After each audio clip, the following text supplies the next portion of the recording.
Hi everyone, in this video I'm going to show you how to turn yourself into a Barbie character using PhotoLeap app. So let's get started. Make sure that you have PhotoLeap downloaded to your phone. So go to your App Store or your Play Store and write or search for PhotoLeap.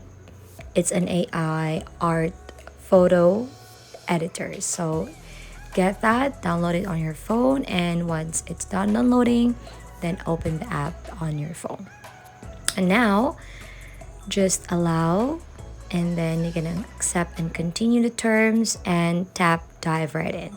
As you can see here, you can now start choosing your pictures, allowing access in your pictures, and then once you tap that doll or girl doll filter, it will automatically give you that kind of transition. And you can tap that save button on the upper right to save your creation, and then you can save it to your gallery right away. And then once you have it on your gallery, then you can go ahead on your TikTok and share that video. You can add sound and then tap next and then tap post. So that's very easy. If you find this helpful, don't forget to give us a like and subscribe.